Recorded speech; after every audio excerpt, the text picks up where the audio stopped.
Kisah Prabu Siliwangi. Prabu Siliwangi sangat dikenal dalam sejarah Sunda sebagai Raja Pajajaran.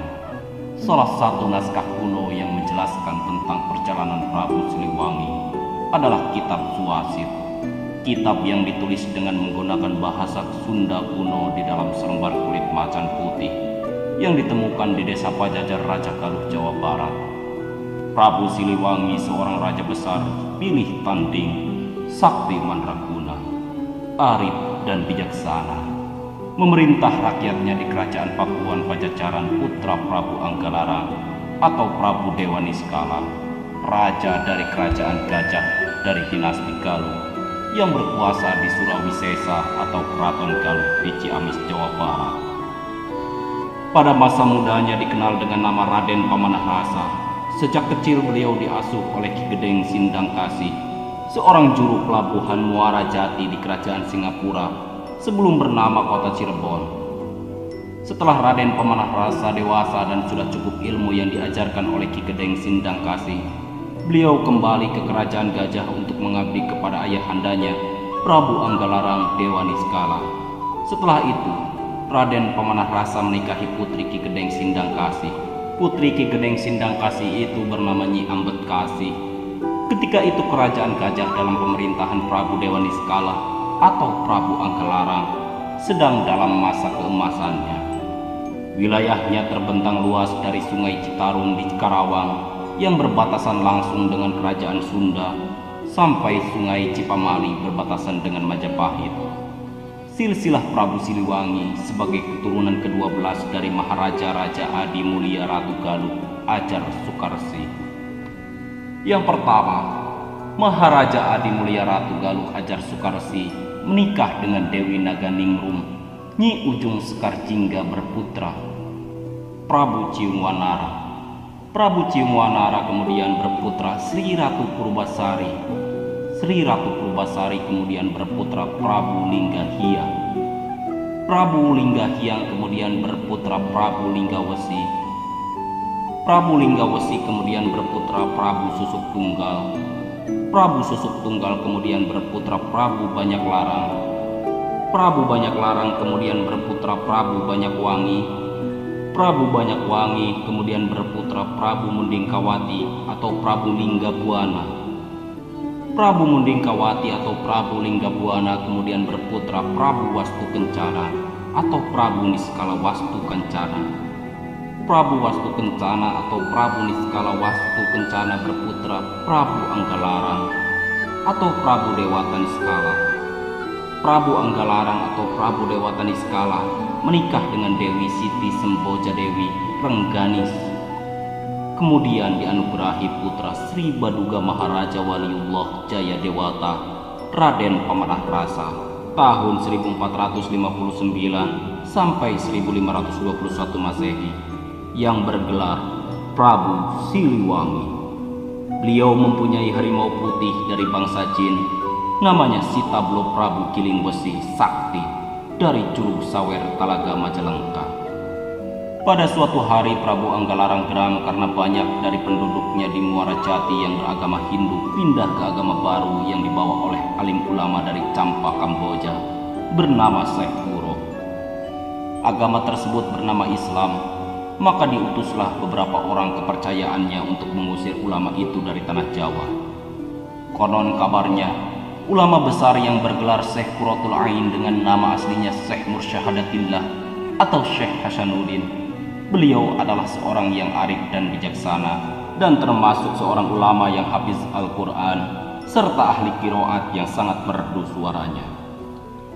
Syekh Kuro adalah putra ulama besar Mekah, penyebar agama Islam di negeri Campa atau Kamboja yang bernama Syekh Yusuf Siddiq yang masih keturunan dari Sayyidina Husain bin Sayyidina Ali radhiyallahu an dan Siti Fatimah putri Rasulullah sallallahu alaihi wasallam.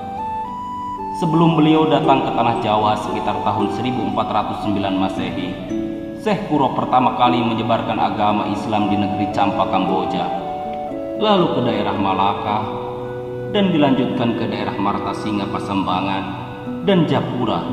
Akhirnya sampailah ke pelabuhan Muara Jati yang saat itu Syah Bandar digantikan oleh Ki Gedeng Tapa karena Ki Gedeng Sindang Kasih telah wafat. Di sini beliau disambut dengan baik oleh Ki Gedeng Tapa atau Ki Gedeng Jumajen Jati yang masih keturunan Prabu Wastu Kencana, ayah dari Prabu Anggalarang, dan oleh masyarakat sekitar. Mereka sangat tertarik dengan ajaran yang disampaikan oleh Syekh Kuro yang disebut ajaran agama Islam. Sampailah para utusan itu di depan pondokan Syekh Kuro. Utusan itu menyampaikan perintah dari rajanya agar penyebaran agama Islam di Muara Jati harus segera dihentikan. Perintah dari Raja Gajah tersebut dipatuhi oleh Syekh Kuro. Namun, kepada utusan Prabu Anggalarang yang mendatangi Syekh Kuro, beliau mengingatkan, meskipun ajaran agama Islam dihentikan penyebarannya, tapi kelak dari keturunan Prabu Anggalarang akan ada yang menjadi seorang wali Allah. Beberapa saat kemudian beliau pamit pada Ki Gedeng Tapa untuk kembali ke negeri Campah. Di waktu itu pula Ki Gedeng Tapa menitipkan putrinya yang bernama Nyimas Subang Larang untuk ikut dan berguru kepada Syekh Kuro. Berangkatlah Syekh Kuro bersama Nyi Subang Larang dengan menggunakan perahu kembali ke negeri Campah, Kamboja. Sebagai seorang putra raja, beliau tidak betah tinggal diam di istana. Raden Pemanah Rasa kerap mengembara menyamar menjadi rakyat jelata dari daerah satu ke daerah lainnya, menolong yang lemah dan memberantas keangkaramurkaan. Gemar bertapa dan mencari kesaktian. Di dalam salah satu pengembaraannya, ketika beliau hendak beristirahat di curug atau air terjun, curug itu bernama Curug Sawer yang terletak di daerah Majalengka. Raden Pemanah Rasa dihadang oleh siluman harimau putih. Pertempuran pun tak terelakkan. Raden Pemanah Rasa dan siluman harimau putih yang diketahui memiliki kesaktian tinggi itu pun bertarung sengit hingga setengah hari. Namun kesaktian Prabu Pemanah Rasa berhasil memenangi pertarungan dan membuat siluman harimau putih tunduk kepadanya. Harimau putih itu memberi sebuah pusaka yang terbuat dari kulit macan. Dengan pusaka itu beliau bisa terbang laksana burung, menghilang tak terlihat oleh mata atau ajian halimun, berjalan secepat angin atau disebut dengan ajian saipi angin, dan bisa mendatangkan bala tentara jin. Harimau itu pun memutuskan untuk mengabdi kepada Raden Pemanah Rasa sebagai pendamping beliau. Dengan tunduknya Raja Siluman Harimau Putih, maka meluaslah wilayah Kerajaan Gajah.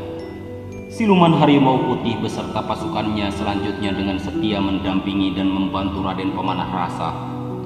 Salah satunya kala Kerajaan Gajah menundukkan kerajaan-kerajaan yang memeranginya, Siluman Harimau Putih juga turut membantu Raden Pemanah Rasa saat Kerajaan Pajajaran diserang oleh pasukan Mongol pada masa Kekaisaran Kubilai Khan. Karena jasa-jasa anaknya yang begitu besar dalam kejayaan Kerajaan Gajah, maka diangkatlah Raden Pemanah Rasa sebagai raja kedua di kerajaan tersebut. Prabu Pemanah Rasa pun selanjutnya mengubah nama kerajaannya menjadi Kerajaan Pajajaran, yang berarti menjajarkan atau menggabungkan Kerajaan Gajah dengan Kerajaan Harimau Putih. Seiring meluasnya wilayah Kerajaan Gajah, Prabu Pemanah Rasa kemudian membuat senjata sakti yang pilih tanding. Beliau menyuruh Eyang Jaya Perkasa untuk membuat senjata pisau berbentuk harimau sebanyak 3 buah dalam 3 warna, yaitu kuning, hitam, putih. Senjata pertama yang berwarna hitam dibuat dari batu yang jatuh dari langit, yang sering disebut meteor, yang dibakar dengan kesaktian Prabu Pemanah Rasa dalam membentuk besi yang diperuntukkan untuk membuat senjata tersebut. Senjata kedua dibuat dari air, api yang dingin, yang warnanya kuning, dibekukan menjadi besi kuning. Senjata ketiga dibuat dari besi biasa, yang direndam dalam air hujan menjadi putih berkilau. Senjata itu selesai dalam waktu 7 hari. Semalam penuh Pangeran Pemanah Rasa memikirkan nama untuk senjata sakti tersebut. Tepat ayam berkokok ditemukan nama untuk ketiga barang tersebut. Pisau pusaka itu diberi nama Kujang atau senjata berbentuk harimau. Dikarenakan pusaka itu ada 3, maka kujang tersebut diberi nama Kujang 3 serangkai, yang artinya beda-beda tapi tetap sama.